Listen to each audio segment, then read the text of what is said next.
তুই আমার সাথে বিশ্বাসঘাতকতা করেছিস, ওকে আমি ছাড়বো না।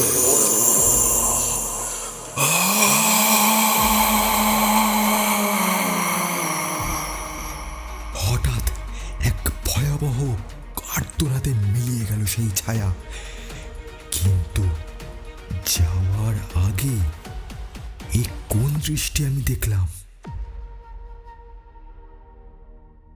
আমি তখন কলেজে পড়ি। দমদমে এক বন্ধুর বাড়িতে গিয়ে উঠেছিলাম কয়েকদিনের জন্য। সন্ধেবেলা গলির মোড়ে চায়ের দোকানে বসে চা খাচ্ছিলাম। এমন সময় এক বৃদ্ধ বলে উঠলেন, তোরে একটা কথা কই বাবু, খারাপ পাইবিস না। তুই আমার ছেলের মতো হোস, তাই কইতাছি। তুই রাত্রিবেলা তুই তাল গাছটা তল দিয়ে আসিস না বাবা। ওই তাল গাছটা খুব একটা সুবিধা না। এর আগেও আমি অনেককে বারণ করছিলাম, কিন্তু আমার কথা কেউ শোনে নাই। তোরেও কইলাম, তুই অন্তত শুনিস। আমি একটু হেসে বললাম, কেন দাদু, ভূতরূত আছে নাকি? আপনি কি দেখেছেন? তাহলে একটু আমাদের সাথে শেয়ার করুন, একটু আমরা একটু মজা নিই। বৃদ্ধ হালকা হেসে বলে উঠলেন, ভূত? ওরে, ভূতের তো তাও এক দেখা যায়। ওখানে ভূত নাই, একটা ছায়া আছে, যারে একবার ধরে তারে আর ছাড়ে না। যার দিকে একবার নজর পড়ে তারে আর ছাড়ে না। তাই তো সবাই রে বারণ করছিলাম, কেউ শুনে নাই আমার কথা। তাই তোদেরও করলাম বারণ, তোরা অন্তত শুনিস এই বৃদ্ধ দাদুটার কথা। তোদের ভালোর জন্যই কইলাম, বাকিটা এবার তোদের বর। ততক্ষণে আমার বন্ধুও হাসতে হাসতে বলে উঠল, আরও ভূতের গল্প আছে বুঝলি, তোকে আজকে নিয়ে যাবো আমাদের ওই তারানাথ তান্ত্রিকের কাছে। কত যে গল্প শুনে শেষ করতে পারবি না ভাই। আমি চমকে উঠলাম। তারানাথ তান্ত্রিক? হ্যাঁ, তারানাথ তান্ত্রিক। এই নামটা তো আমি ছোটবেলা থেকে গল্প শুনে আসছি। এক সময়কার বিখ্যাত তান্ত্রিক। এখন নাকি কলকাতার এক কোণে নির্জনে থাকেন। যাদের জীবনে অদ্ভুত কিছু ঘটে তারা নাকি তার কাছেই যান। তারপর আর আমরা সেই বৃদ্ধ লোকটির সাথে কথা বাড়াইনি। আমরা চায়ের দোকান থেকে বাড়ি ফিরে ডিনার করে শুয়ে পড়েছিলাম। আর সেই রাতেই একটা অদ্ভুত ঘটনা ঘটল। আমি হঠাৎ ঘুম ভেঙে দেখি জানলার বাইরে থেকে কেউ আমাকে যেন ডেকে বলছে,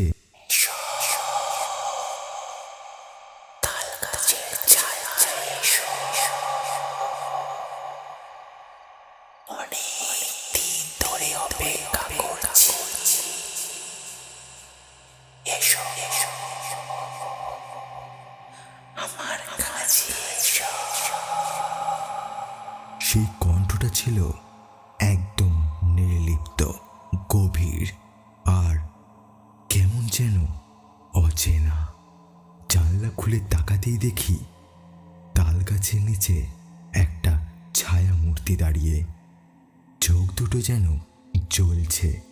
অন্ধকারের কালো আধারে মুখ দেখা যাচ্ছে না। আমি অনেকক্ষণ দাঁড়িয়ে রইলাম, যদি একবার মুখটা দেখা যায়, কিন্তু না, সেই মুখের দর্শন আমি পাইনি। অতএব বৃথা সময় নষ্ট না করে আমি এসে শুয়ে পড়লাম। পরদিন সকালে আমি আর থাকতে পারলাম না। আমার বন্ধুকে বললাম আমাকে তারানাথ তান্ত্রিকের কাছে নিয়ে যেতে। আমার বন্ধু নিয়ে গেল আমায় সেই বিখ্যাত তারানাথ তান্ত্রিকের কাছে। এক পুরনো বাড়ির নিচতলায় বসে আছেন তিনি। চোখ দুটো গভীর, ঠোঁটে এক অদ্ভুত হাসি। আমি কিছু বলার আগেই তিনি বলে উঠলেন, তুই গেছিলি ওই তাল গাছটার দিকে, তাই না? ওটা গাছ না রে পাগল, এক আত্মা বন্দি আছে সেখানে। বহু বছর আগে এক তান্ত্রিক সেদিকে পালাতে গিয়ে ওই গাছে ঝুলে মারা যায়। আজও সেই অপেক্ষায় থাকে কারো ছায়া যদি সে পায়। সেই ছায়াই তার এখন প্রাণ ভোমরা। আমি তো অবাক। তিনি আমার দিকে এক সিঁদুর মাখানো তাবিজ বাড়ি দিয়ে বলে উঠলেন, এনে ধর এটা, এই তাবিজটা গলায় পড়ে ফিরে যা। আজ রাত্রিরে আবার সে তোকে ডাকবে। ভয় পাস না, চোখে চোখ রাখিস। আর হ্যাঁ, সে তোর ততক্ষণ কোনো ক্ষতি করতে পারবে না যতক্ষণ এই তাবিজ তোর গলায় আছে। আজ রাতে সেই তাবিজ আমার গলাতেই ছিল।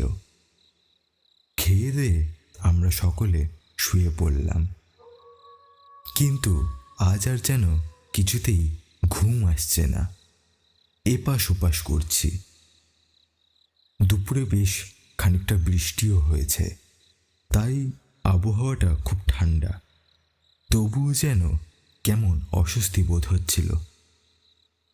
এপাশ ওপাশ করাতেও ঘুম আসছিল না। অবশেষে ঘরের আলো নিভিয়ে একটু চোখ বুঝলাম, আর তখনই জানলার বাইরে দিয়ে ভেসে আসলো আবার সেই কণ্ঠটা, এসো এসো, তোমার জন্য অপেক্ষা করছি কালকে থেকে। এসো, চলে এসো আমার কাছে, তোমার জন্যই তো অপেক্ষা করছি। কিন্তু এবার আমি গলায় তাবিজ, বুকের ভিতরে সাহস নিয়ে জানলার দিকে দাঁড়ালাম।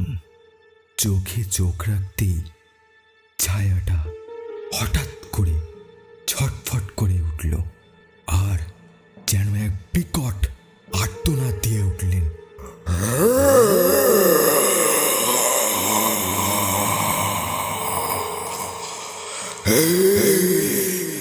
তুই আমার সাথে বিশ্বাসঘাতকতা করেছিস, ওকে আমি চাইব না।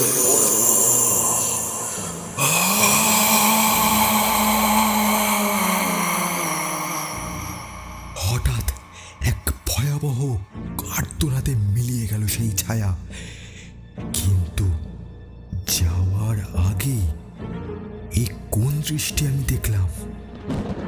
এক তান্ত্রিক, তার পরনে লাল ধুতি, গলায় রুদ্রাক্ষের মালা, চোখে যেন তার আগুন খেলছে, আর বাতাসে তার দাড়ি চুল উড়ছে, আর তার সর্বশরীর থেকে যেন আগ্নেয় লাভা গরম ধোঁয়া বেরোচ্ছে। আর তারপরেই এক নিমেষে মিলিয়ে গেল সেই ছায়া, আর পরিবেশ যেন আবারও নিস্তব্ধ হয়ে উঠল। কিছুক্ষণ পর সব চুপচাপ। আমি ফিরে আসলাম ঘরে। ঘরে এসে একটু শান্তিতে চোখ দুটো বন্ধ করলাম। হঠাৎ এমন সময় আবারও কানের সামনে ফিসফিসিয়ে কেউ যেন বলে উঠল,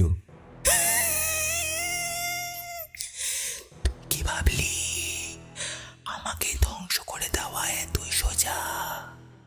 না না না না না না না না।